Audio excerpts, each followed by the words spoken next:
Et bonjour à tous, c'est Hooper. Alors ça y est, nous y voilà. Cette fameuse vidéo de Final Fantasy XIII qui va donc être réalisée de façon assez originale, comme vous l'avez probablement compris. Alors déjà, je vous remercie tous, tous ceux qui se sont manifestés, tous ceux qui ont posé des questions sur la vidéo précédente. Je pensais pas qu'il y en aurait autant, il y en a vraiment eu beaucoup de questions. Évidemment, je ne pourrai pas répondre à tous, donc si je ne réponds pas à votre question, ne soyez pas triste. Non, j'en suis désolé, mais bon, comprenez bien que c'est pas possible. Alors j'ai essayé de faire une synthèse des questions qu'on me posait le plus souvent. La linéarité, le fait de couloir, est-ce que c'est chiant qu'il y ait des couloirs tout le temps, si je devais faire un classement, dans quel ordre je mettrais FF13. Bon, une question un petit peu bizarre, mais bon. Qu'est-ce que je pense du scénario, qu'est-ce que je pense de la bande-son, de l'OST du jeu, et en gros, qu'est-ce que je pense du jeu. Bon. Mais ça, je veux dire, c'est des questions auxquelles je comptais répondre, même si vous m'aviez pas posé la question. Je veux dire, évidemment que j'allais dire ce que je pensais du jeu, quoi. Quand même, non mais, ouais, ce que je veux dire, je vais pas seulement répondre aux questions. Et, évidemment, même si la question n'avait pas été posée, j'aurais dit ce que je pense du jeu, ce que je pense de la bande-son, voilà, ce que je pense du système de combat, et bref, ce que je pense de tous les différents thèmes qu'il faut aborder quand on présente un jeu comme FF13. Je pense que je l'aurais fait tout de même. Bon. Donc en fait ce qui m'intéressait c'était plutôt des questions un peu plus personnelles, on va dire, parce que des trucs du genre qu'est-ce que tu as pensé de FF13, vous voyez ce que je veux dire, hein, je vais pas m'arrêter à chacun d'entre vous pour répéter la même chose, à chaque fois j'ai une question, qu'est-ce que j'ai pensé de ça, alors que juste avant je viens déjà de le dire, vous voyez ce que je veux dire, est-ce que je me fais bien comprendre? Bref, donc d'abord on va commencer par le commencement. Qu'est-ce que les Final Fantasy? Non, je déconne. Je déconne d'autant plus que je réponds à cette question dans une vidéo que j'ai déjà faite, la vidéo de FF2. Oui, je dévoile une des prochaines vidéos que vous aurez donc, même si je ne sais pas dans combien de temps je la mettrai. Et dans FF2, outre le jeu, je parle aussi de la série des FF, quoi. Je dis ce que c'est un FF, pourquoi les FF sont différents entre eux et tout ça. Donc tout ça, je l'explique déjà dans une prochaine vidéo donc de Final Fantasy 2. Donc je vais pas en reparler là. Mais donc qu'est-ce que FF13? Bon, évidemment, donc c'est un jeu sorti fin décembre 2009 au Japon, mais uniquement sur PlayStation 3 au Japon. Parce que souvenez-vous, je crois que c'était lors de l'E3 2008, c'était lors de la conférence Microsoft. Tout à la fin, on a le président de Square Enix qui arrive, une petite tapotade dans le dos de je ne sais plus qui, c'est du bonhomme qui présente le truc de Microsoft. Alors disant non t'inquiète pas, nous aussi on est là et tu auras ton FF13, alors que tout le monde était persuadé qu'FF13 serait une exclue PlayStation 3. Jusqu'ici tous les FF ont toujours été l'exclusivité d'une seule console. À l'époque Nintendo, puis après Sony, et là pour la première fois ça sera deux constructeurs, Sony et Microsoft. Mais au Japon, le deal c'était que FF13 ne sorte que sur PlayStation 3 au Japon, pas sur 360. Et ensuite, dans le reste du monde, aux États-Unis, en Europe, qui sortirait à la fois sur PS3, mais aussi sur 360. Voilà ce que c'était le deal. Et donc, je crois, le 9 mars 2010, 3 mois plus tard, en France et partout ailleurs dans le monde. Alors, qu'est-ce que j'ai pensé de FF13? C'est ça la question qui vous brûle les lèvres. Vous ne savez pas du tout ce que je vais en dire là. Vous vous demandez si je vais dire que c'est un bon jeu ou si je vais dire que c'est une merde en gros. Mais je suis vraiment embêté, j'ai beaucoup réfléchi une fois de plus, comme je fais toujours, à ce que j'allais bien pouvoir dire. Et je suis vraiment embêté parce que là, pour la première fois, depuis que j'ai commencé mes vidéos, je suis vraiment... je suis désappointé, comme dirait Gary Oldman dans le 5e élément. Je suis quelque peu désappointé. Non, je sais pas. Parce qu'en fait, FF13, bon d'abord FF13 je l'ai torché de long en large et en travers. Hein. J'ai fini le jeu évidemment, l'aventure principale, mais j'ai également torché toutes les quêtes annexes. J'ai fait toutes les quêtes annexes du jeu. J'ai augmenté les 3 armes des 3 personnages auxquels je jouais au maximum, les Ultimate Weapons. Donc j'ai vraiment torché le jeu de A à Z. Donc là je peux bien en parler maintenant. Et j'ai presque honte avec ce FF13 parce que je le considère presque... Bon, allez, je vais y aller cash, comme une sous-merde. Vous voyez, vraiment. Mais FF13 je le considère comme une sous-merde quoi ce jeu. Je vomis FF13. Mais en même temps, j'ai pas pu décrocher. Je me suis vraiment amusé sur FF13. Et c'est là qu'est le problème. C'est là qu'est le problème parce que je peux pas m'être amusé comme ça et dire en même temps que le jeu est une merde. C'est pas cohérent. Surtout que moi j'ai toujours dit de tout temps que le principal intérêt dans un jeu c'est qu'il soit fun. Si le jeu est amusant, c'est que le jeu est réussi. Quel que soit le genre de jeu, quelle que soit la plateforme, quel que soit si c'est un vieux jeu ou un jeu récent, si le jeu est fun, si on prend plaisir quand on joue au jeu, c'est que le jeu est réussi. Vous voyez ? Le seul problème, c'est qu'évidemment, le fun, ça peut pas se mesurer comme les graphismes, comme la bande-son, comme la durée de vie, parce que ça, c'est propre à chacun. Pour une personne, il va trouver le jeu fun, et la personne d'à côté, elle ne va pas trouver le jeu fun. Donc c'est ça le problème, vous voyez. Mais moi, j'ai vraiment trouvé FF13 fun. J'ai trouvé addictif. J'avais envie de continuer le jeu. Mais j'avais envie, pas pour des bonnes raisons. J'avais pas envie, par exemple, pour l'histoire. L'histoire ne m'a pas vraiment plu dans FF13. Alors que normalement, on est dans un RPG. Si l'histoire ne plaît pas, si le scénario ne suit pas, c'est pas possible. Et bien non, avec moi, franchement, le scénario a eu beaucoup de mal à prendre. J'ai pas accroché. Quand je dis scénario, je parle des personnages en même temps. Hein. C'est dans l'eau. C'est dans le lot, pas dans l'eau, c'est dans le lot. Que ce soit les personnages, bon, les gentils, c'est-à-dire ceux que l'on incarne, hein, le groupe des 6, les méchants, ou alors tout ce qui est, comment dire, la trame scénaristique, quoi, c'est-à-dire l'univers, le background, ça m'a pas trop plu. Et la façon dont les choses évoluaient également ne m'ont pas vraiment plu. J'ai pas accroché au scénario. Alors vous allez me dire, mais qu'est-ce qui m'a fait avancer? Pourquoi j'ai fait le jeu? Mais c'est pour 2 raisons. C'est que pour 2 et unique et seule raison. La première, c'est le système de combat, qui est vraiment intéressant. Peut-être le meilleur qu'on ait eu jusque-là dans un FF. Vraiment intéressant. Et il faut que attendre la fin du jeu pour vraiment réaliser les failles du système de combat et pour comprendre que ouais, il n'est pas tip-top, il aurait pu être encore mieux. Il y a quelques progrès à faire. Mais ça c'est uniquement dans les quêtes annexes, quand on a affaire au réel big boss du jeu, qu'on se dit putain mais non mais ça c'est pas ça, si seulement j'aurais pu faire ça, là je l'aurais plus facilement. Et c'est là que l'on crève à cause de l'IA. Parce que comme vous le savez ou pas, on ne dirige qu'un seul personnage dans les combats. On aura 3 combattants à chaque fois, ou 2, ça dépend du scénario, parce que souvent ils nous mettent que deux personnages jouables, ces enfoirés. Mais bref. Généralement, en fait, c'est 3. Mais on ne dirigera que le leader. On ne peut pas switcher entre les personnages. Non. On ne dirigera que le leader. Et les autres personnages sont gérés par l'ordinateur. Ça ne veut pas dire qu'ils feront toujours la même chose, mais ça, j'en reparlerai. Il y a un système de stratégie qui va faire que l'on pourra changer le job, c'est-à-dire la classe, de n'importe quel personnage, et ce, à n'importe quel moment. C'est ça qui est fort. Parce que moi, jusque-là, dans les RPG, le changement de classe, ça existait. Mais on le faisait hors combat. Tu vois, or comme on dit, bon mais lui il va être soigneur, lui il va être attaquant, lui ça va être le magicien, bon le truc classique. Mais là, le truc c'est dans le combat. Vous voyez, on change toutes les classes dans le combat. C'est ça qui est très fort, et c'est ça l'essence, et ça j'ai adoré. Par contre, pour pouvoir l'utiliser, il faut attendre un certain nombre d'heures, parce que le système de combat il est bridé durant les 20 premières heures. Ça ne veut pas dire qu'il est inintéressant les 20 premières heures, mais durant, on va dire, les 3-4 premières heures de jeu, c'est presque une insulte faite aux joueurs, parce que on ne fait que marteler un seul et unique bouton, qui est l'auto-attaque. Voilà, c'est...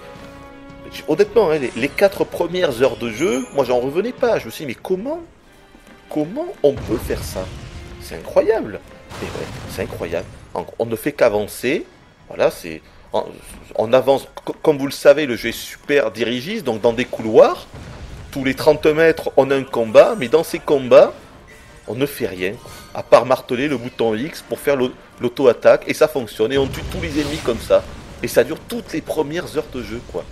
C'est assez affolant. Évidemment, au fur et à mesure, le système se débride, le crystarium se débloque, les stratégies se débloquent, les invocations, les eidolons, les chimères se débloquent, et beaucoup d'autres choses. Heureusement. Mais il faut quand même attendre, comme ils disent sur plusieurs sites, dans le test de FF13, ils disent c'est un tutoriel de 20 heures. Et c'est vrai, c'est clairement, c'est un tutoriel de 20 heures pour le système de combat. C'est un tutoriel qui dure peut-être pas 20 heures, mais au moins 15 heures. 15 bonnes heures. En même temps, je suis pas non plus d'accord quand ils disent qu'il faut attendre 20 heures pour pouvoir prendre plaisir avec le jeu. Ça, pour moi, c'est une connerie. Parce qu'honnêtement, si vous accrochez pas les 20 premières heures de FF13, vous n'accrocherez pas à ce qu'il y aura après. C'est pareil, quoi. Moi, j'ai presque préféré, on va dire, bon, encore une fois, pas les premières heures de jeu, mais j'ai presque préféré, on va dire, de la 10e heure à la 30e heure ou à la 40e heure que les 10 ou les 15 dernières heures de jeu, quoi, qui sont vraiment un petit peu bâclées, hein. Il y a bien plus de cutscenes, on enchaîne les trash mobs qui sont souvent des gros sacs à HP qui en plus font super mal. Ouais, franchement, c'est plus chiant qu'autre chose, hein. Donc honnêtement, moi je vous le dis, si vous aimez pas les 20, les 25 premières heures dans FF13, mais vous aimerez pas du tout FF13, mais le jeu entier. Sachant que pour finir la trame principale, il faut 50 heures. C'est 50 heures de jeu. Après évidemment, il y a les quêtes annexes. Quand on arrive sur Grand Pulse, la seule zone ouverte du jeu, le monde libre, ça peut ressembler... Moi ça m'a fait penser... Ça me fait penser un petit peu à un MMO, vous voyez, une zone de MMO, mais c'est un petit peu la zone de MMO du pauvre, quoi. Parce que il n'y a que des ennemis, il n'y a pas de PNJ dans le jeu. Même sur Grand Pulse, il n'y a pas du tout de PNJ. Alors évidemment, c'est expliqué par rapport à l'histoire. Mais excusez-moi, mais moi, on ne me la fait pas. Hein. C'est pas parce que l'histoire, il y a ça, qu'on n'a pas plu, qu'on ne peut pas avoir certains éléments qui auraient pu être très très fun et très intéressants dans le jeu. C'est ce qu'on essaie de nous faire croire quand on lit des tests ici et là. Moi j'ai envie de dire bullshit, arrêtez avec ça. C'est pas parce que, en gros c'est parce que l'équipe que l'on contrôle, elle est en fuite durant la toute première moitié du jeu. Et donc parce qu'elle est en fuite, on peut pas se balader. Parce qu'elle est en fuite, on peut pas parler. Parce qu'elle est en fuite, non c'est des conneries tout ça. C'est juste que voilà, ils avaient pas le choix, ils sont allés dans cette direction et ils ne pouvaient plus faire marche arrière. C'est tout, il y a pas, faut arrêter avec ça. Dans tous les FF, tous les personnages ont toujours été en fuite, ou presque. Excusez-moi, FF6 sont en fuite, FF7 ils sont en fuite. Oh, faut se calmer, dans tous les FF ou presque, on était en fuite. Et pourtant, c'est pas pour ça qu'on avait une autoroute devant soi. Donc, bullshit avec ça, stop. Bon, mais ça, de toute façon, j'y reviendrai. Et le second, donc, élément que j'ai réellement apprécié dans ce FF13, outre le système de combat, eh bien, c'est les panoramas. Voilà, c'est les paysages, c'est les décors.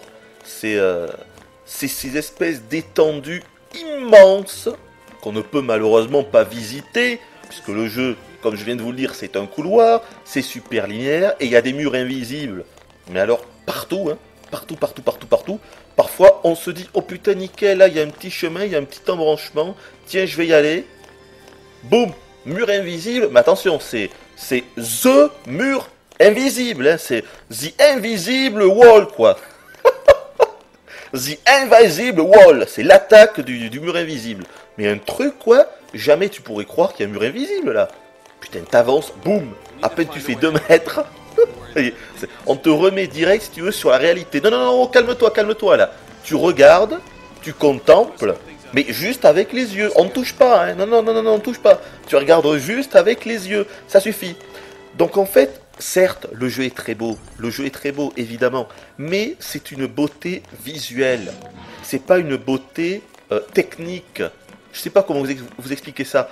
C'est-à-dire que moi, je fais une grosse différence entre les jeux qui sont beaux, mais où c'est l'effet carte postale, qui sont seulement beaux en fait au niveau des décors, et les jeux qui proposent autre chose, c'est-à-dire qui ont un gameplay plus fourni, avec lesquels on va pouvoir interagir avec le décor. Vous voyez ce que je veux dire?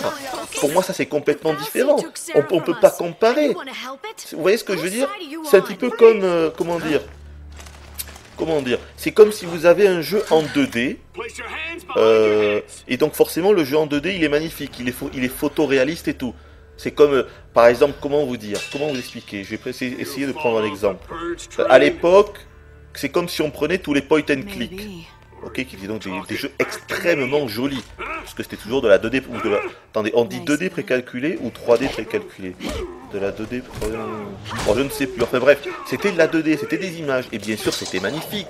Et à côté on avait des jeux qui étaient faits en 3D, qui devaient certainement coûter plus d'argent à faire, mais qui étaient évidemment plus moches, mais c'était de la 3D. Vous voyez ce que je veux dire? Et on ne pouvait pas comparer. Et bien moi je considère que c'est pareil avec FF13, parce que c'est très beau, mais c'est seulement beau visuellement, c'est juste beau à l'œil. On peut pas toucher, on peut pas s'en approcher, on le regarde juste. Donc certes c'est très beau, mais j'ai envie de dire il faut raison garder. Moi je considère pas ce jeu comme une baffe technique, pas du tout. Non, pas du tout, ça ne se peut pas. Pour moi dans ma tête c'est impossible, quoi. Récemment j'ai fait un jeu de nouvelle génération, dans lequel je dis que c'est l'un des plus beaux jeux que j'ai vu, que c'est magnifique.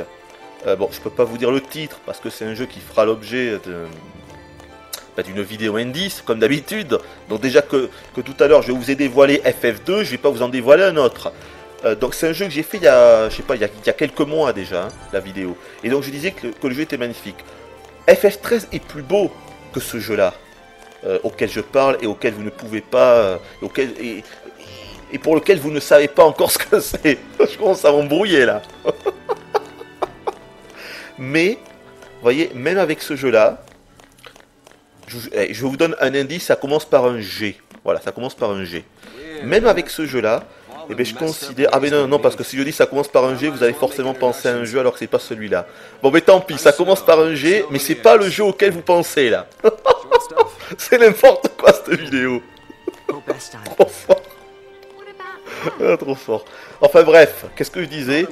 Oui, oui, donc le jeu auquel je parle, auquel je pense... C'est vrai, il était beau techniquement, il était beau visuellement, mais également techniquement, parce qu'il y avait l'interaction, parce que le gameplay était abouti. Alors bien sûr, c'est pas un RPG, je demande pas à ce que dans FF13, on puisse je sais pas moi, se planquer derrière les murs, vous voyez, c'est pas... vous voyez, je suis pas complètement handicapé non plus, je suis pas abruti total, bon, je le comprends bien. Mais voilà, tout ce que je veux dire, c'est que FF13, il est beau, mais c'est une beauté visuelle, ce n'est pas une beauté technique, c'est ça que je veux dire, voilà. Mais tout de même, il fallait faire l'effort de faire différents panoramas, parce que ce qui est bien, c'est qu'il est vraiment varié. C'est ça, on reste jamais plus de 1 heure ou 2 heures maximum dans un même environnement. Voilà, après ça change de tout au tout. Et ce qui est bien aussi, c'est que la caméra sera toujours libre, on pourra toujours regarder partout. Même si on peut jamais se déplacer au-delà de 5 mètres de largeur, hein, vous voyez, sur un tracé vraiment prédéfini, on peut tout de même bouger la caméra. Et ça c'est bien, parce que dans le 10, même si j'ai joué qu'une dizaine, une quinzaine d'heures à FF10, et il me semble qu'on ne le pouvait pas. Les angles de caméra étaient fixes, du moins la plupart du temps. Et là dans FF13, on peut regarder partout. Et je peux vous dire, je sais pas vous, mais personnellement, dès que j'arrivais dans un nouvel environnement, ben, la première chose que je faisais, c'était que je bougeais le stick droit et j'orientais la caméra dans tous les sens, parce que franchement, c'est beautiful. Je trouve pas le jeu très impressionnant techniquement comme je viens de vous le dire, mais c'est vraiment beautiful. Il y a certaines choses comme le ciel, les différents ciels. Oh, alors là vraiment j'avais presque la mâchoire qui tombait, parce que parfois, et puis plus on avance, plus c'est beau en plus. Bon, je vous spoil un petit peu. Dans le chapitre 4, on a un ciel de nuit J'ai jamais vu un ciel de nuit aussi beau avec les étoiles et tout. Splendide, il y a des couleurs bleu turquoise. Oh, c'est du oh my god. Mais même plus tard, on est dans une espèce de... Je spoil, hein, dans une espèce de cité volante. Ça m'a rappelé Strider. Strider sur Mega Drive, ouais. Quand on est dans ces espèces de... Comment dire, ces espèces de petits véhicules volants et où on doit aller tout en haut de la forteresse. Bref, il y a un moment, il y a un passage qui m'a vraiment fait penser à ça. On est dans une espèce de tour et on voit les nuages. Mais partout, des nuages en bas, des nuages en haut. Mais c'est un ciel, mais jamais je n'avais vu quelque chose d'aussi beau. Jamais je n'avais vu un ciel pareil. Mais je suis resté là, j'ai dû rester 10 minutes à contempler le truc avant de bouger le personnage. C'était un truc de fou, quoi. Que c'était beau. Je sais plus à quel chapitre c'est, c'était assez loin, hein. Chapitre 7, 8 ou 9 ou même 10, je sais plus, c'était assez loin dans le jeu quand même. Mais c'était magnifique, quoi. Donc voilà, enfin bref, on va abréger donc pour ce qui est des graphismes. Je vous ai tout dit. Sinon, en ce qui concerne les combats pour les graphismes, là par contre j'ai été tout de même plus impressionné techniquement parce que le jeu ne rame jamais.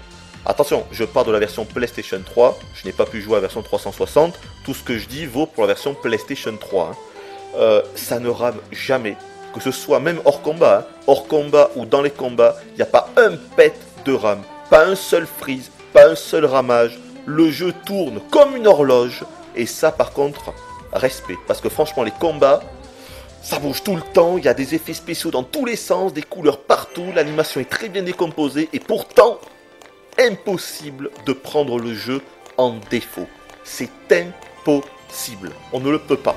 Le jeu ne freeze à aucun moment. Donc vraiment, chapeau pour ça. Et j'ai bien envie de dire, je suis assez confiant en fait pour la suite, pour les futurs jeux de Square Enix, parce que juste là je me demandais, putain, mais est-ce qu'ils vont réussir à exploiter ces noms de dieu de consoles nouvelle génération, ou alors est-ce qu'il y a uniquement les sociétés américaines qui y arrivent, nom de dieu, parce que c'est vrai que les Japs ils sont un petit peu à la ramasse, hein, bon, sur cette génération de consoles. Attendez, je m'installe un petit peu mieux là, parce que... Attendez. Ah, voilà, je suis mieux comme ça. Oui, parce que les Japs, ils sont un petit peu à la ramasse, comme je viens de le dire. Et bien, FF13, il m'a remotivé. Il m'a rassuré, si vous voulez, pour la suite des événements. Avec FF13, maintenant, je sais qu'au moins Square Enix, ils peuvent réellement faire des choses très intéressantes. Très intéressantes et très abouties. Parce que là, honnêtement, ils ont réussi. Vraiment, c'est du bon, quoi. Donc, je sais que pour la suite... Pour leurs futurs jeux, ils peuvent vraiment faire des grandes choses. Et c'est à ce niveau-là que je suis rassuré, vous voyez, avec FF13. Là, ça c'est un truc que j'avais envie de dire. Je suis rassuré à ce niveau-là. Voilà. Bon, donc maintenant, de quoi il fallait que je vous parle en fait, j'ai marqué quelques trucs pour lesquels je veux parler avant de commencer à évoquer vos questions et à y répondre. Parce qu'il y a des questions qui revenaient sans cesse. Oui, voilà, comme donc la musique, ce que je pense de l'OST, ce que je pense du scénario, ce que je pense donc de la linéarité du truc, et puis voilà, en gros c'est les 3 points qui revenaient le plus souvent. Donc on va commencer par le scénario. Ce que je pense du scénario.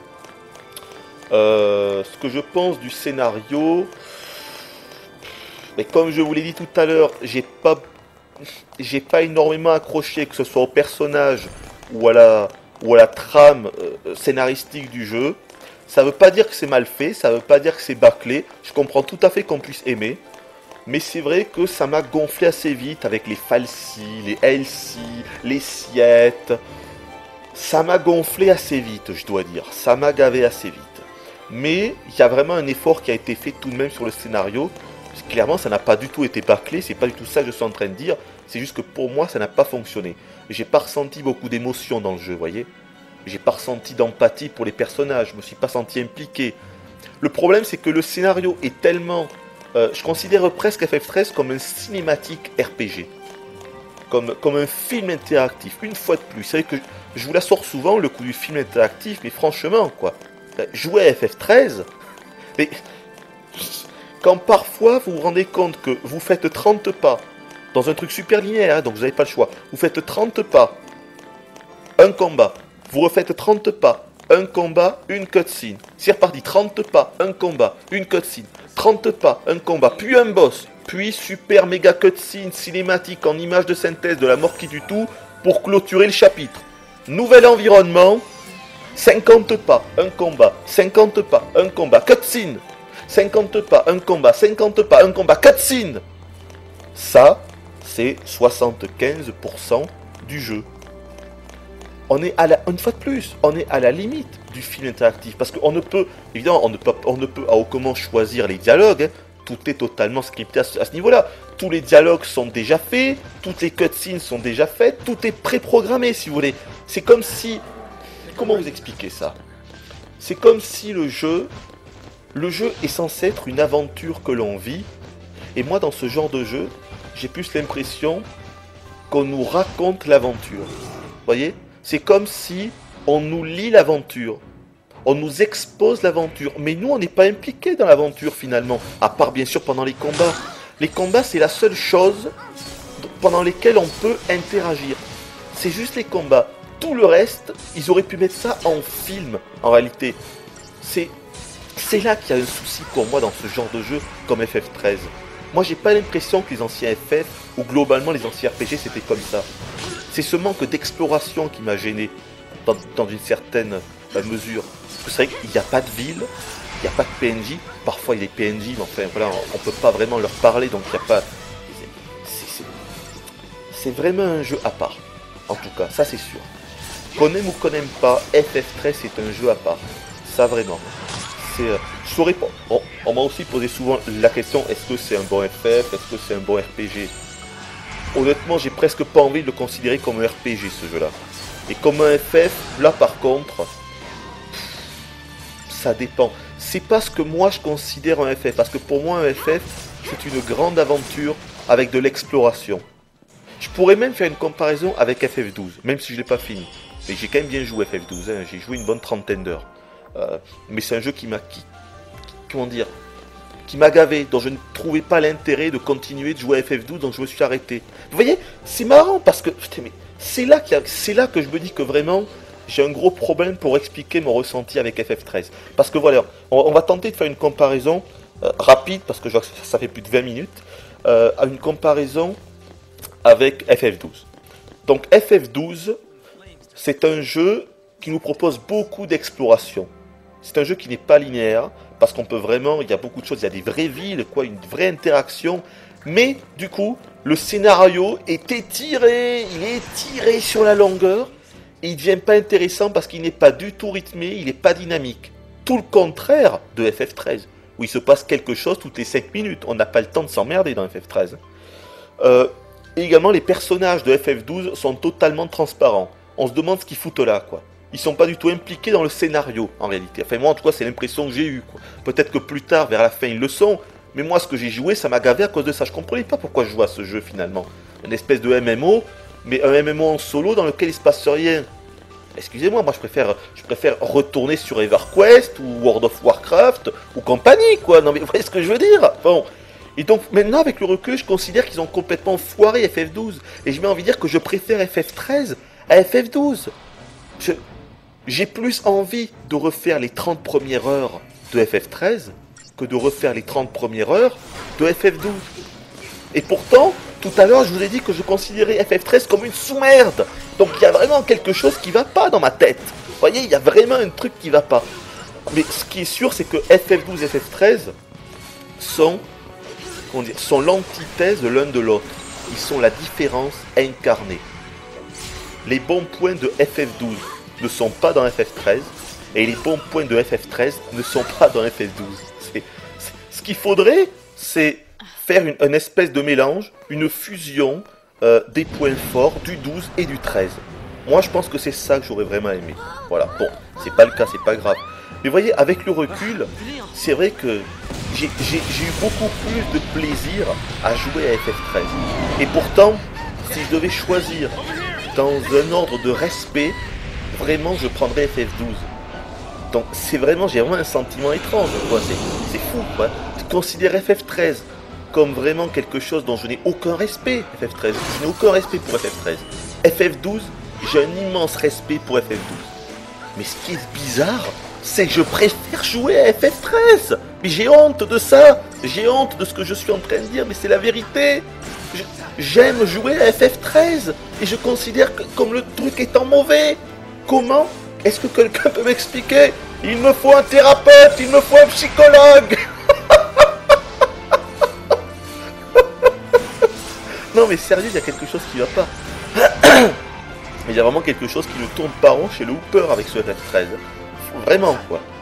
Enfin bref, donc je m'égare, on va revenir, donc qu'est-ce que je voulais dire? Oui, donc le scénario, putain, à chaque fois, je commence à vous parler d'un truc et puis voilà, je m'en vais dans d'autres sujets, finalement j'oublie le sujet principal. Donc le scénar. Donc le scénar, d'abord je vais pas l'expliquer en détail parce que c'est assez complexe, je vous laisse aller lire sur internet, hein, vous comprendrez bien mieux que si c'est moi qui vous l'explique. Ce qu'il faut savoir, c'est qu'au départ, on est... donc on va diriger 6 personnages en tout et pour tout. Mais c'est seulement en gros au bout de la 30e heure de jeu que l'on pourra vraiment choisir le leader, donc celui que l'on pourra jouer durant les combats et que l'on pourra organiser notre équipe. En gros, c'est quand on arrive sur Grand Pulse, donc la zone ouverte du jeu, que l'on commencera à tenir un petit peu plus les rênes. Jusque là, c'est vraiment totalement scénarisé de A à Z, quoi. On est dans un film, comme ce que je vous expliquais. Le problème, c'est que le jeu, il dure 50 heures en tout. Donc les 30 premières heures, c'est un film. Après, bon, on est sur Grand Pulse, ça dépend si on veut faire... On fait quelques quêtes annexes, mais on peut pas toutes les faire parce qu'on n'est pas assez puissant à ce moment-là. Donc on est un petit peu obligé de faire du level up. Ça dure quoi? Ça dure 5-6 heures, pas plus. Puis on retourne sur la quête principale. Et là, ça revient, quoi. Peut-être un poil moins dirigiste, je dirais. Un poil moins dirigiste que les 30 premières heures. Mais on est toujours dans des couloirs, on est toujours dans des trucs avec des cutscenes toutes les 5 minutes. C'est reparti, quoi. Et je dirais même qu'il y a une espèce de baisse de régime pour les 5, les 6, les 7, les 8 dernières heures de jeu, où j'ai eu l'impression que ça a été un petit peu bâclé. Voilà.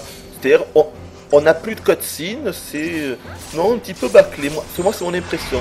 C'est pour ça que quand je lis, qu'on nous explique que le début du jeu est tout pourri et qu'après c'est génial, encore une fois, mais ça je vous l'ai déjà dit tout à l'heure, moi je ne suis pas d'accord avec ça. Si vous aimez pas le début du jeu, vous aimerez pas la fin du jeu. C'est pas possible, voilà. Et je ne parle pas du après, du après ending game, c'est-à-dire tout ce qui est quête annexe, parce qu'il faut savoir qu'une fois qu'on a fini, qu'on a tué le boss final, le jeu n'est pas fini. On nous propose en gros de revenir sur Grand Pulse et de faire toutes les quêtes annexes qu'on ne pouvait pas faire jusqu'à présent parce qu'on était trop faible.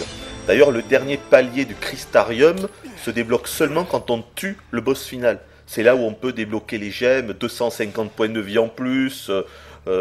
C'est là où on débloque en fait les meilleures gemmes du jeu. On va pouvoir doubler, voire tripler nos points de vie. Non, doubler plutôt. Hein. On va pouvoir doubler nos points de vie. Quand on arrive au boss final, en gros, Lightning, elle a 7500 points de vie. Et une fois qu'on l'a battu, si on continue de faire du level up sur Grand Pulse, on le double. On arrive à 15 000 points de vie.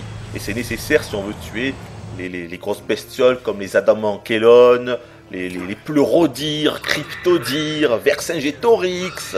Bon, là j'en dévoile un petit peu. Hein. D'ailleurs, je pense que dans la vidéo, je vous montrerai un petit combat contre un Adamankelon. On est assez fiers quand on réussit à le tuer de nous-mêmes sans cheater, c'est-à-dire sans utiliser le sort mort de Vanille qui peut tuer les ennemis en un coup, même si ça n'a que quelques pourcentages de chances de réussite. Mais c'est un petit peu abusé parce qu'on peut tuer bon nombre d'ennemis avec ça. Pas tous, il y en a certains qui sont immunes, mais on peut faire du farm avec ça et c'est un petit peu abusé. Je sais pas trop pourquoi ils ont mis ça, mais quand on parvient à les tuer sans utiliser les invocations, sans utiliser quoi que ce soit d'autre, uniquement à main nue, avec notre équipe et une stratégie qu'on aura mis en place, franchement c'est gratifiant et on est content. C'est un petit peu le seul intérêt honnêtement des quêtes annexes. Voilà, c'est le seul intérêt, c'est de réussir à tuer certains types de mobs qui sont super puissants. On se dit au départ, putain mais qu'est-ce que c'est que ces conneries, ils nous tuent en un coup le machin, comment on peut faire? Finalement on y arrive et franchement on est content. C'est le seul et unique intérêt des quêtes annexes. Parce que sinon elles se ressemblent toutes, rien n'est scénarisé. Ce sont que les quêtes de chasse à la FF12 quoi. On va à une stèle qui nous indique bon il faut que tu ailles à l'opposé du monde là-bas complètement au bout, hein, tu vois, oui, comme par hasard c'est au bout du chemin là-bas, il y aura un monstre, bon ben tu vas le tuer parce que t'es gentil, et puis voilà. Et c'est ça pour les 64 missions de chasse. Ils ont essayé de faire des trucs un petit peu plus originaux comme les quêtes du Titan. Donc le Titan c'est un... Je vous spoil une fois de plus, hein, mais bon il y aura quand même un petit peu de spoil hein, dans cette vidéo, sinon je dirais rien du tout. Les quêtes de Titan, c'est une espèce d'immense colosse quand on arrive sur Grand Pulse. Moi j'étais persuadé que ça serait le big boss, le boss de fin du jeu. Il est immense, hein. C'est un truc, C'est digne de God of War, quoi. C'est un titan, le truc immense. Et en fait, pas du tout, c'est seulement un PNJ qui va nous filer quelques quêtes, donc les quêtes du titan. Mais on le verra jamais vraiment de très près, et on ne pourra jamais le combattre. Vraiment une grosse déception. J'étais persuadé que ça serait le bad guy du jeu, le big boss des quêtes annexes du jeu, comme on a toujours dans les FF, quoi. Comme dans FF7, les armes rubis, les armes émeraudes, vous voyez le truc. Mais non, malheureusement. Et quand on voit franchement la gueule du dernier boss de la dernière quête annexe, franchement, il a même pas de skin, quoi. Il a une skin de mob normal. D'ailleurs, en règle générale, je trouve que les skins des mobs, il y en a pas énormément. Il y en a beaucoup qui se ressemblent. Je dirais pas que ça a été bâclé, mais clairement, on sent qu'ils ont manqué de temps parce qu'ils n'ont pas réussi à faire beaucoup de skins. Mais c'est réussi. Parfois, quand on voit l'animation des behemoths ou d'autres, ou les flambos là, mais il y en a, c'est magnifique. Magnifique, animation de fou, texture de fou. J'avais jamais vu des mobs aussi bien réussis. Un petit peu moins bien réussis par contre les humains, hein, de type les troupes du Sanctum, donc les Psychom et compagnie, qui sont un petit peu moyens, bof. J'ai préféré vraiment les trucs un petit peu plus exotiques quand on arrive sur Grand Pulse, hein, les gros dinos, les gros diplodocus que vous verrez dans la vidéo plus tard. Alors pour la vidéo, j'en ai pas encore parlé au fait. Merde, je voulais en parler au départ de ça en plus. Qu'est-ce que vous allez voir dans la vidéo? Merde. Bon, mais je le mettrai en commentaire de la vidéo, je pense, hein, pour que vous compreniez. Donc ce que je vais faire, c'est que vous allez voir pratiquement tous les environnements du jeu dans cette vidéo, sauf le dernier environnement, évidemment le boss final et tout ça. Je pense de toute façon que je ferai une autre vidéo pour le boss final plus fin, puisque je compte vous faire tous les Final Fantasy, et pour tous les Final Fantasy, je vous ferai le boss final plus fin de tous les FF, de toute façon. Donc, je la fais aussi pour FF13, même si bien sûr c'est un gros spoiler puisque le jeu vient de sortir, ne le regardez pas si vous comptez faire ce jeu, cela va de soi, bien sûr. Et donc qu'est-ce que je disais? Merde, j'ai perdu le fil. De quoi je parlais là? Attendez, je disais que j'allais faire la fin du jeu. Oui. Donc de ce que j'allais montrer dans la vidéo. Donc en gros, c'est simple, je vais montrer à peu près tous les environnements qui me semblent intéressants, qui sont beaux du jeu. Voilà, puisque comme je vous l'ai dit, pour moi c'est l'un des gros points forts de FF13, c'est ses panoramas, c'est ses paysages. Donc je vais pas me priver pour vous les montrer. Voilà. Donc évidemment c'est un montage, et là vous vous doutez bien que je parle en voix off. D'ailleurs je ferai sûrement un montage, je pense que là je vais bientôt couper le micro. Donc je ferai ça en plusieurs parties, peut-être même en plusieurs jours pour moi. Je sais pas comment... Je sais pas trop comment je vais me démerder, on verra bien. Je pense qu'il y aura plusieurs vidéos. Parce que la vidéo va bien durer au moins 2 heures ou 3 heures, c'est clair. Et j'ai pas envie de dépasser l'heure et demie de vidéo, parce qu'après il y a des problèmes au niveau du montage, ça commence à bugger et tout. Et puis c'est trop lourd au niveau du poids de la vidéo, donc je dépasserai pas l'heure et demie. On verra comment ça se passe. Donc, oui, et donc je vous l'ai dit, je vous montre tous les environnements, sauf le dernier et bien sûr le boss final. Donc il y aura du spoil. Mais pas trop de spoil, je vais pas non plus trop montrer de cutscenes très importantes dans le jeu. Donc vous allez surtout être spoilé. Alors je ne sais plus parler. Être spoilé. Vous allez être spoilé. Vous allez être spoilé, surtout sur les environnements. J'ai envie de dire, si vous voulez faire ce jeu, ben, écoutez cette vidéo comme un podcast. Voilà. Vous l'écoutez seulement à l'oreille, quoi. Vous regardez pas la vidéo. C'est le meilleur moyen pour vous. Donc, on était où? Oui, donc voilà, le scénario. Donc, est-ce que je vous ai expliqué? Non. Ben voilà, j'étais une fois de plus donc en train de vous parler du scénario. Je sais même plus si je vous en ai parlé, c'est n'importe nawak. Enfin voilà, vous l'avez compris, c'est élaboré. Franchement, il y a quelque chose, ce n'est pas bâclé, loin de là. Mais c'est vrai qu'avec moi, ça n'a pas pris. La sauce n'a pas pris. Les personnages ne sont... comment dire? C'est même pas leur stéréotype qui m'a gêné, quoi, puisque je le savais déjà. C'est pas... Ah, je sais pas. Bon, pour le scénario, vous savez quoi, je vais pas en parler plus que ça. Je vous laisse vous renseigner. Faut savoir qu'au départ, les personnages ne se connaissent pas du tout entre eux. Hein. Ils vont apprendre à se connaître. Ils vont comprendre. Ils ont tous quelque chose de précis. Ils ont un objectif précis. Pourquoi ils sont là. Après, ils vont tous avoir la fameuse marque des LC, une espèce de malédiction. Mais là, j'en dirai pas plus à ce niveau-là. Mais c'est que globalement, le scénario, je dirais pas que ça m'a déçu parce que je n'en attendais pas grand-chose. Mais je n'ai pas été transporté. J'ai bien aimé. J'ai suivi le truc. Il y a des cutscenes sympathiques. Il y en a d'autres totalement inutiles. Ça dépend. Bon. Mais c'est vrai qu'au niveau quand même de la narration et des dialogues, c'est souvent assez bas de plafond, avec Vanille et tout ça, qui fait tout le temps des petits couinements. Oh, ouh, ouh, on y va, ouh, ouh, ouh. Voilà, c'est le genre de truc, ça dure 20 heures. Heureusement, après, elle se calme un petit peu, Vanille. En même temps, entre nous, Vanille est l'un des personnages les plus importants du jeu, hein, et les plus élaborés du jeu au niveau du scénario et de la narration. Mais on s'en rend compte que dans la seconde moitié du jeu. Pareil avec Hope, c'est assez chiant de voir pleurnicher les 20 premières heures. Oh Snow, je vais te tuer parce que tu es un méchant. Oh, il me sortait par les yeux. Voilà, c'est ce genre de choses qui me... Ça m'a... Voilà, c'est... Je sais pas, ou peut-être que je suis trop vieux, je sais pas. Je vais sur mes 30 ans là, donc je sais pas, c'est peut-être pour ça que j'ai pas réussi à bien accrocher. Peut-être que si je l'avais fait il y a 10 ans, je n'aurais pas réagi pareil, mais là c'est vrai que j'ai quand même du mal maintenant.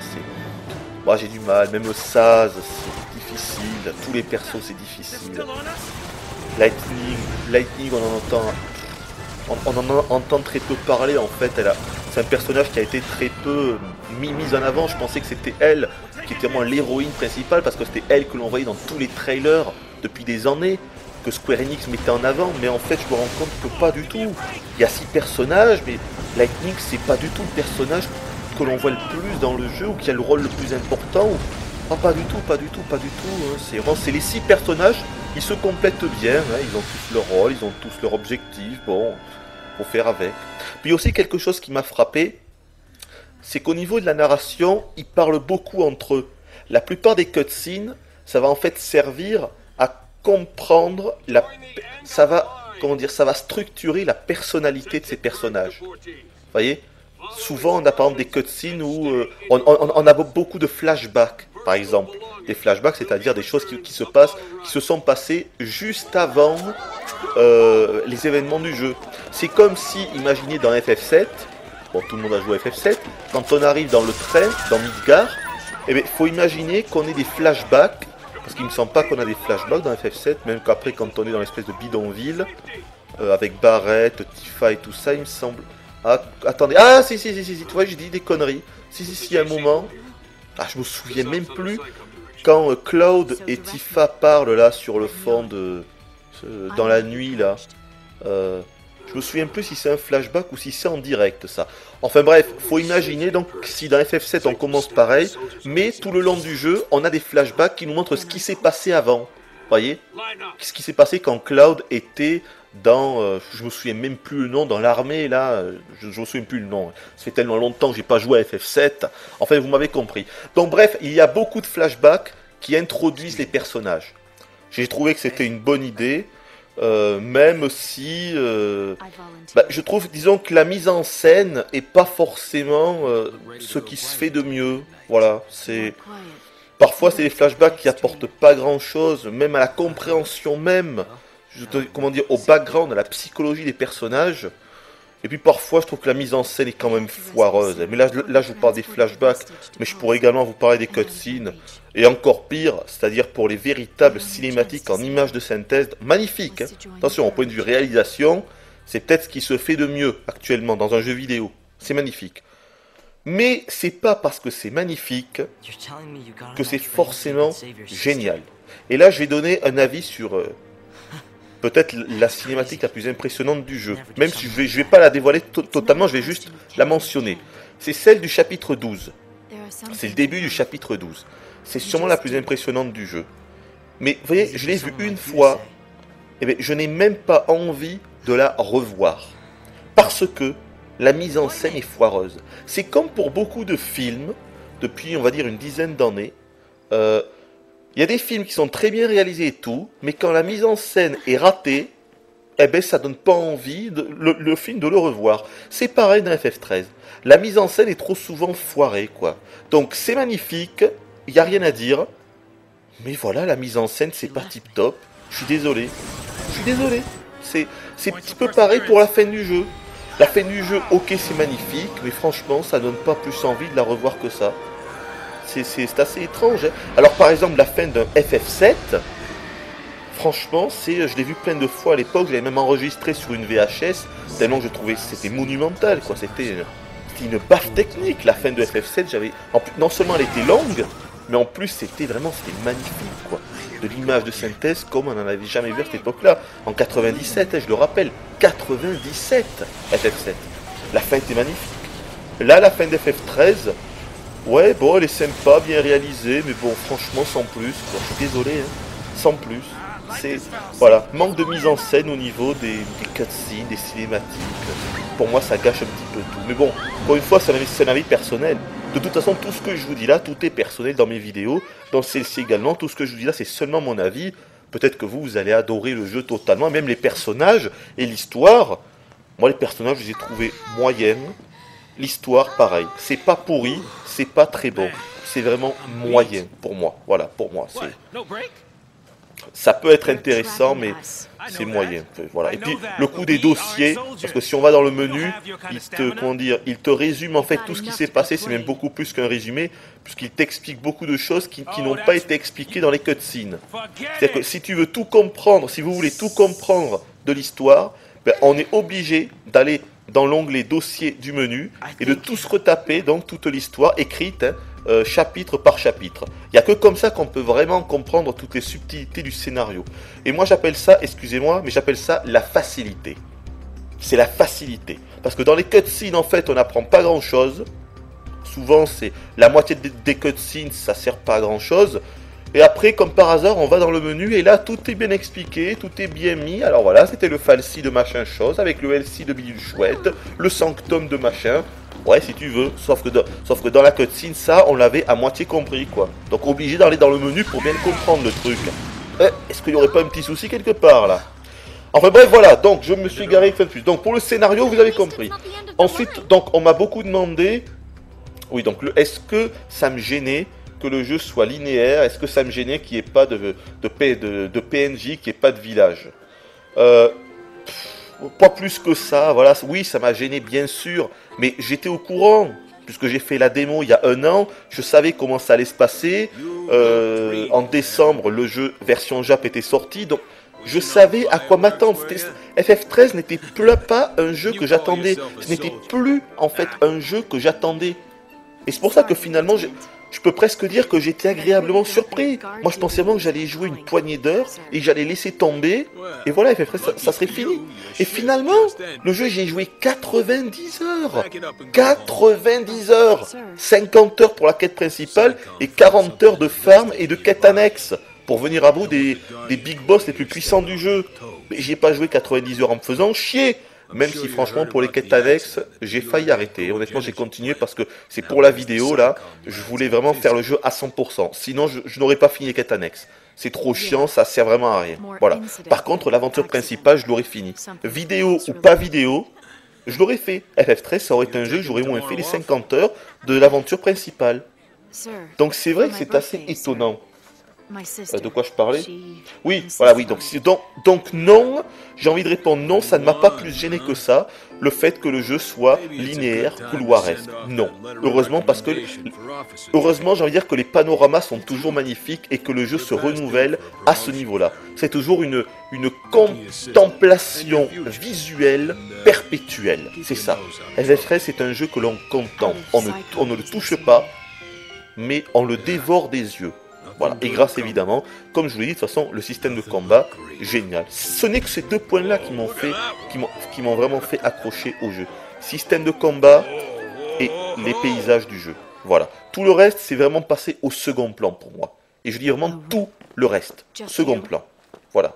Mais ça ne m'a pas gêné plus que ça au final, les couloirs et tout. Même si j'aurais préféré, oui, beaucoup plus d'exploration avec des villes et des villages. Je suis peut-être un vieux con, mais moi j'aime bien explorer. J'aime bien parler à des PNJ. J'aime bien que le vieil ancien du village nous dise « Oh, mais vous savez, ici il y a une vieille malédiction, mais si vous allez, si vous nous rapportez la tête du méchant démon qui se trouve dans la grotte juste à côté, je vous remettrai le pendentif qui vous permettra de passer le pont. » Tu vois?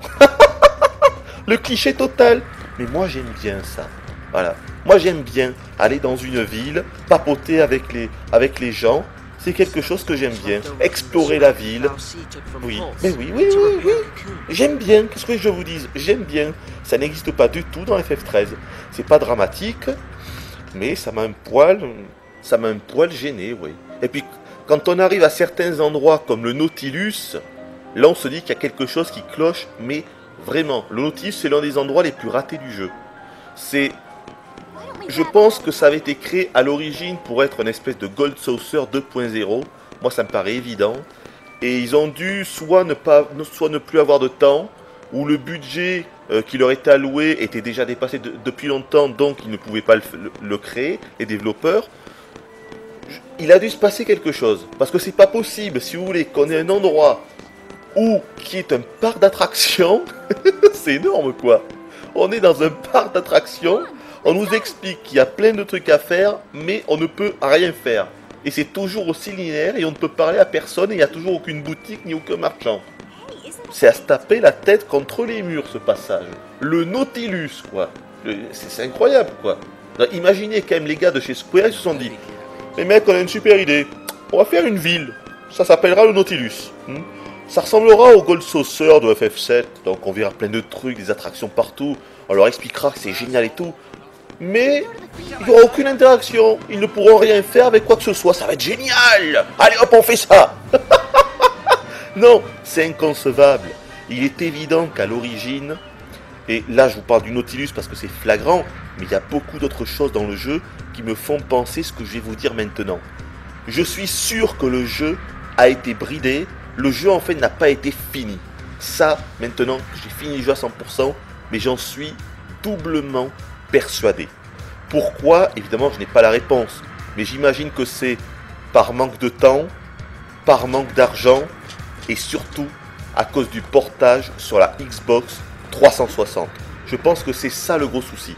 À mon avis, ils ont dû déporter des mecs qui étaient à l'origine prévus pour faire des choses comme les quêtes annexes, comme d'autres skins, comme le Gold Saucer dans Nautilus, comme pour faire évoluer un petit peu plus le système de combat, par exemple en proposant de sauvegarder les stratégies, parce que l'on ne peut pas, c'est très étrange, parce qu'à chaque fois en gros que l'on change, notre équipe, même si on change un seul personnage, eh bien on va devoir recréer toutes les stratégies d'attaque de notre groupe. C'est horrible, c'est horrible. Et à cause de ça, moi j'ai gardé mon équipe à cause de ça, parce que sinon à chaque fois on est obligé de tout refaire, c'est extrêmement chiant. Parce qu'ils n'ont pas implémenté de système de gambit dans le combat. Ça aussi, ça c'est quelque chose qui est assez incompréhensible. Parce que par exemple, quand on arrive à la fin du jeu, que l'on veut avoir par exemple un buff précis, eh bien on doit attendre que l'IA nous le donne. On ne peut pas faire en sorte que l'IA va nous filer ce buff au début du combat, au début de la bataille. Non, l'IA le donnera quand elle en aura envie. Pareil pour les debuffs sur les ennemis. Si on veut un debuff spécifique sur un ennemi, genre je sais pas, genre poison, ou alors des buffs physiques, ou alors des buffs magiques, eh bien on ne peut pas faire en sorte que l'IA mettra ce buff là en premier. Elle peut mettre n'importe quel buff en premier, puis elle mettra l'autre, puis l'autre. S'il y avait eu un système de gambit à la FF12, on aurait pu choisir. Certes, ça aurait été un petit peu plus complexe, mais il aurait fallu deux systèmes. Un système comme il est actuellement pour les joueurs qui ne veulent pas se prendre la tête, parce que ça fonctionne tout de même très bien, et une espèce de sous-menu à la gambit de FF12. C'est ce qu'il aurait fallu faire. Donc il y a beaucoup de choses qui me font dire que le jeu n'a pas été fini. Moi j'en suis persuadé. Je pense que le portage sur 360 y est pour beaucoup.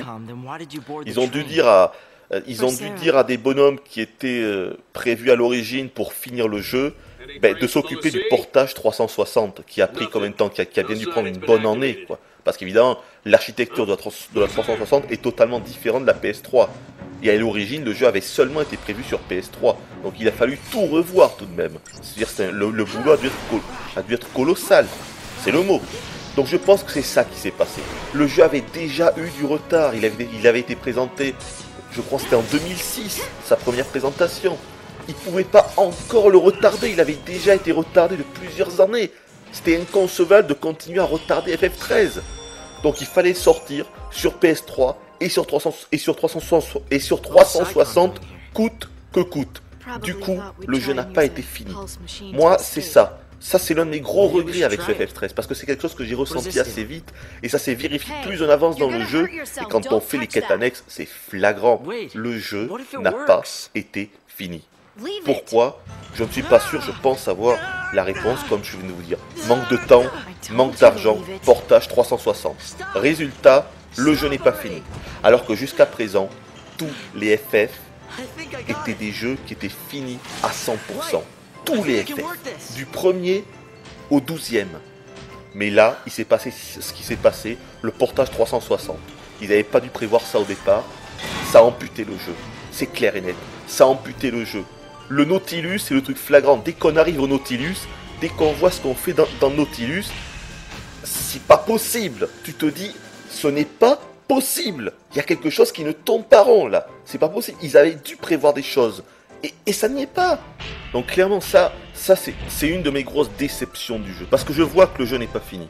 Et pour un jeu qui se veut être le fer de lance du RPG, je veux dire, le jeu s'appelle Final Fantasy XIII. Il s'appelle pas Tartampion 13 quoi. C'est Final Fantasy, c'est le truc, c'est THE RPG. Et avoir un jeu qui a été amputé de diverses choses pour des causes budgétaires, marketing, commercial, ça rend triste. Voilà, ça rend triste. Et c'est la première fois que ça arrive dans un FF. En tout cas, moi, ça c'est mon avis. Moi, c'est la première fois qu'on a ça dans un FF. Un jeu qui n'est pas fini. Je vais vous dire, le pire, le pompon, ça serait que dans quelques mois, Square Enix annonce un DLC avec style des attractions dans le Nautilus. Ah, ou autre chose. Ça serait le pompon, quoi. Ça, et puis ça serait également un aveu. Ça serait l'aveu.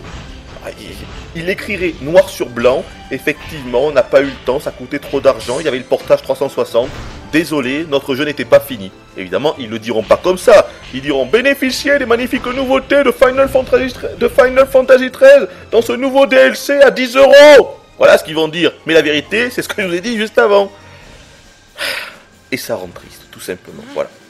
Bon, donc voilà, je voulais aborder un dernier point avant de passer à vos questions. Je suis désolé, oh mon Dieu, ça fait une éternité que je papote là, que je fais mon monologue, alors que j'ai même pas encore commencé à répondre à vos questions. Je suis désolé. Donc l'OST, parce qu'on m'a beaucoup cette question revenait souvent. Qu'est-ce que j'ai pensé de l'OST, donc de l'original soundtrack, de la bande son du jeu, des musiques, des thèmes.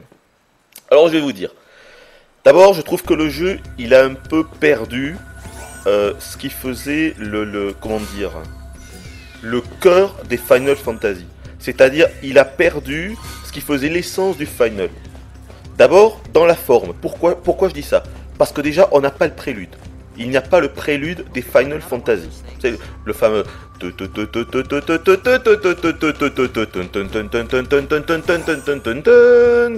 voyez ce que je veux dire? Présent depuis le 1er au 12e, n'y est pas. Enfin, il me semble, peut-être que dans le 10, bon, je sais plus. Enfin, en tout cas, il est dans pratiquement tous les FF. Là, il n'y est pas. Mais il n'y a pas que ça. Il n'y a pas la fanfare non plus.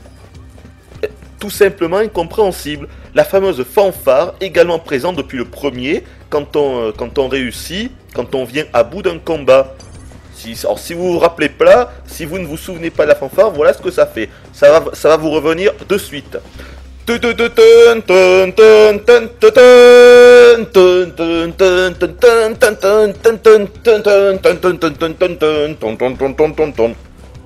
Voilà, présent depuis le premier, n'y est pas dans FF13. Alors qu'il y avait, là vraiment, il y avait tout à fait possibilité de le mettre, hein, puisque les combats sont au tour par tour.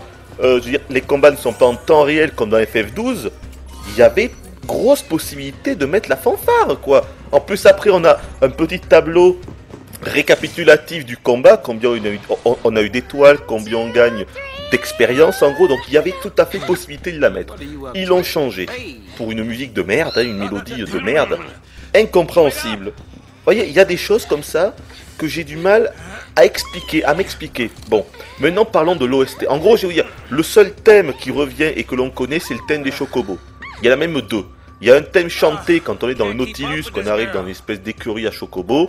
Bon, c'est assez comique. J'ai pas trouvé ça pourri, je sais que ça fait le buzz sur le net. Cette fameuse musique chantée, version J-pop, techno plutôt. Techno du chocobo avec une fille qui chante un truc comme ça fait. Bon, je le fais mal, mais en gros c'est ça.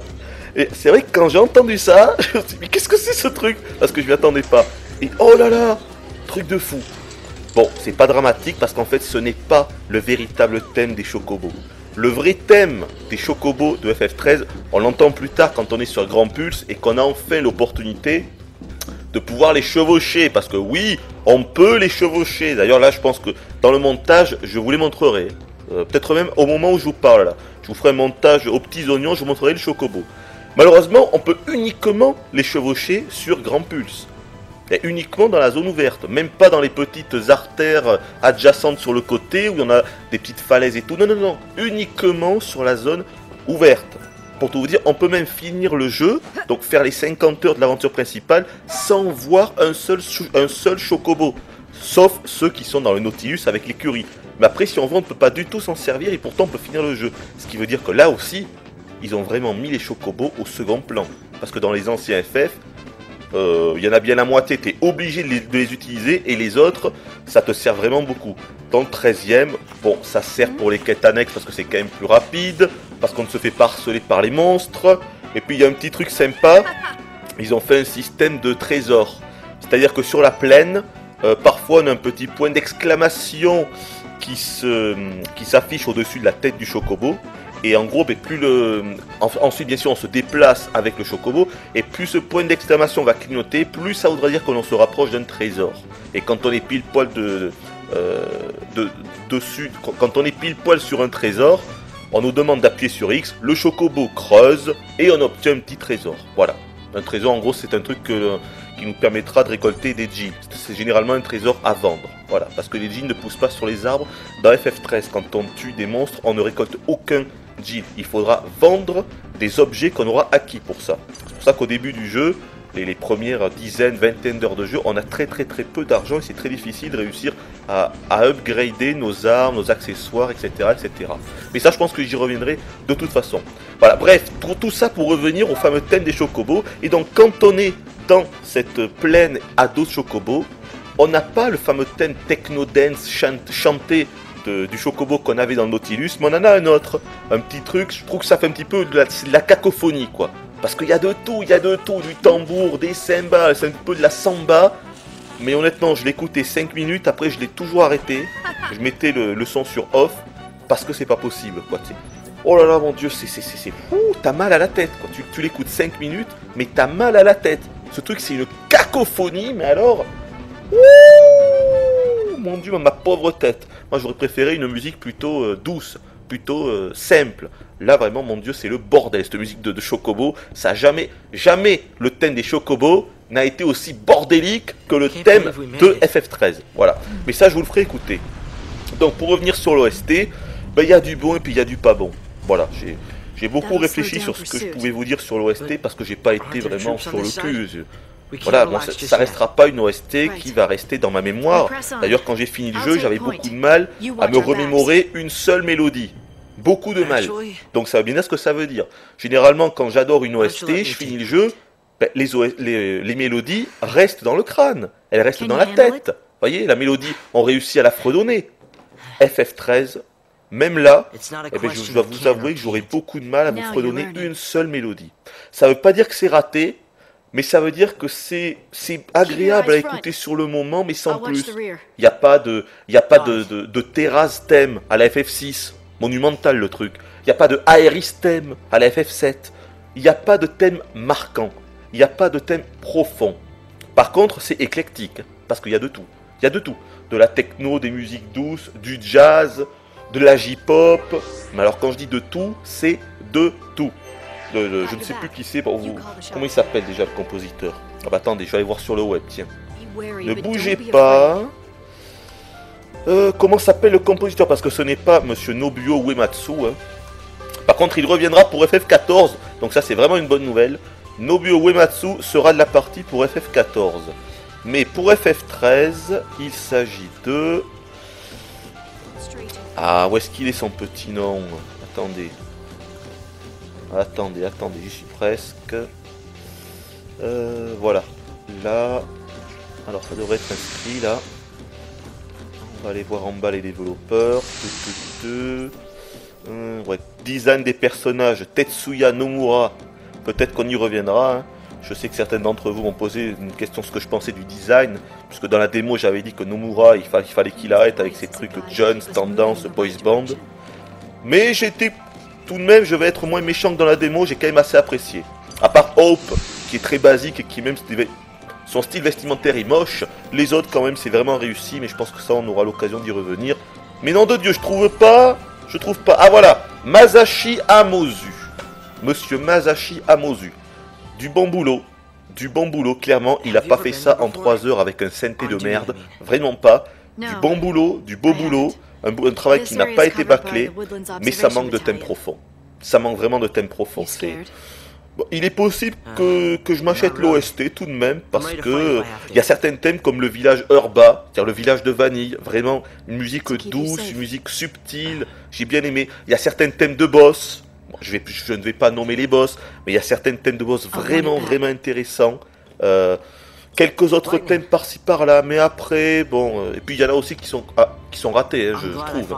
Par exemple, à un moment, on est dans la vallée média, la Valis média, je crois. C'est l'une des artères adjacentes de Grand Pulse, un espèce de petit ravin.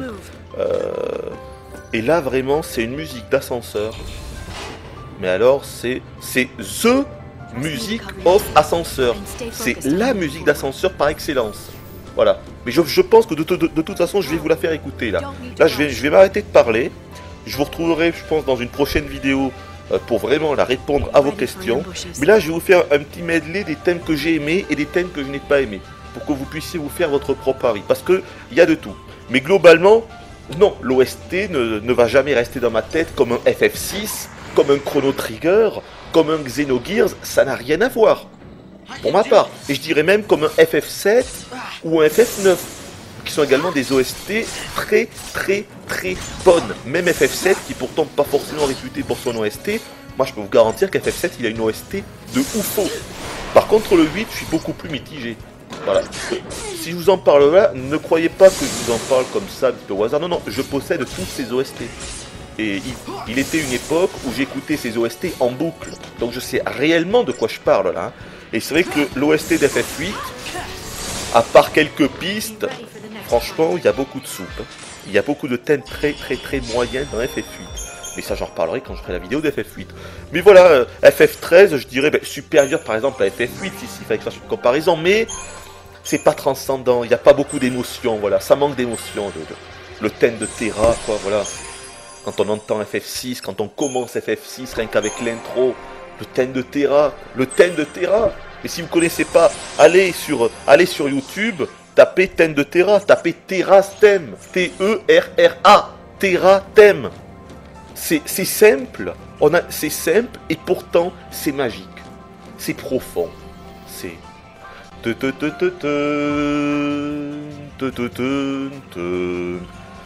Voilà, il n'y a pas de mots. Et dans FF13, il n'y a aucun thème de cette envergure, aucun thème de cet acabit. Ça ne veut pas dire que c'est de la merde, c'est moins profond, c'est moins subtil, c'est moins intéressant, c'est moins entraînant. Et surtout, quand on finit le jeu, on n'arrive pas à se les rappeler. On n'arrive pas à se souvenir de ces mélodies. Mais c'est pas de la merde pour autant. Bon, je vous fais un petit medley donc des musiques que j'ai aimées et que j'ai pas aimées. Et puis on se retrouve soit après, soit dans une autre vidéo pour véritablement répondre à vos questions. Allez, à tout à l'heure donc. Et non, pas encore à tout à l'heure. Je reprends le micro. Désolé, hein. Le supplice n'est pas fini. Non, je reprends le micro quelques secondes pour vous dire un petit peu ce que je vais vous mettre, ce que je vais vous laisser écouter. Parce que j'ai réfléchi un petit peu et je me suis dit que ça serait pas rendre honneur à cette OST, au travail du compositeur, que de vous mettre en fait des mélodies qui ne sont pas bonnes. Parce qu'il y en a vraiment qui sont pas bonnes, je trouve. Il y en a qui sont vraiment presque inaudibles. On les entend une fois, on n'a plus jamais envie de les réécouter. Mais à côté de ça, il y en a quand même qui sont très réussis, et pas seulement des musiques de boss. Donc franchement, je préfère prendre le temps de la vidéo pour vous laisser écouter les thèmes que j'ai vraiment appréciés. Il y en a une bonne dizaine tout de même, et donc c'est surtout ceux-là sur lesquels je vais mettre le point. Ça veut rien dire, c'est surtout celles-là sur lesquelles je vais mettre l'accent plutôt. Entre les points et l'accent, voilà. Je préfère mettre l'accent sur les compositions réussies de FF13. Voilà, c'est juste ce que je voulais rajouter. Donc on va commencer tout de même par les deux thèmes du Chocobo, celle de Cocoon dans Nautilus, qui est chantée, hein, je vous en ai parlé tout à l'heure, puis celle de Grand Pulse avec l'exploration. Vous allez voir que c'est totalement différent, c'est incroyable. Ensuite, je vous mettrai tout de même le fameux thème... Alors, je suis trompé, je vous ai dit que c'était le thème de la valise média, le thème d'ascenseur dont je vous parlais. En fait, c'est pas la valise média, c'est la zone qui est juste à côté, qui est le prolongement de la valise média, c'est les monts Yasha. Voilà, c'est dans les monts Yasha qu'on entend cette fameuse... Mais musique d'ascenseur, mais encore une fois, on peut pas faire plus musique d'ascenseur que ce thème des monts Yasha. C'est incroyable. Je n'avais jamais entendu un truc pareil. Voilà, et après par contre, je ne vous mettrai que des thèmes que je trouve qui sont vraiment réussis. Parce que quand même, l'OST, elle vaut le coup d'œil. Ça veut rien dire, elle vaut le coup d'oreille. Voilà, cette OST vaut le coup d'oreille tout de même. Il y a une bonne dizaine de thèmes. Franchement, ça vaut le coup de les écouter, réellement. Donc je préfère encore une fois prendre le temps de la vidéo pour vous laisser écouter ces thèmes-là. Quelques thèmes de boss, le thème donc du village de Vanille, le thème de Grand Pulse quand on explore cette plaine. Là aussi on a une mélodie vraiment très bonne. Et donc il y a quand même des thèmes très intéressants. C'est dommage que l'OST entière ne soit pas du même acabit et qu'il y a vraiment des thèmes à jeter à la poubelle. Il y a des thèmes à jeter à la poubelle, il y a des thèmes très moyens et il y a des thèmes excellents. Mais dans les thèmes excellents, il n'y a rien qui transcende le truc, c'est dommage. Comme je vous l'ai déjà dit tout à l'heure, il n'y a pas de thème qui arrive à propulser l'OST, je dirais, sur le devant de la scène. Mais il y a des thèmes, comme des thèmes de boss, qui sont monumentaux. Mais là, je vous laisse donc, vous allez pouvoir les écouter. Et donc, eh bien, je vous donne rendez-vous donc pour la prochaine vidéo, pour la suite de la vidéo, où j'espère que je vais enfin répondre à vos questions. On verra comment ça se passe.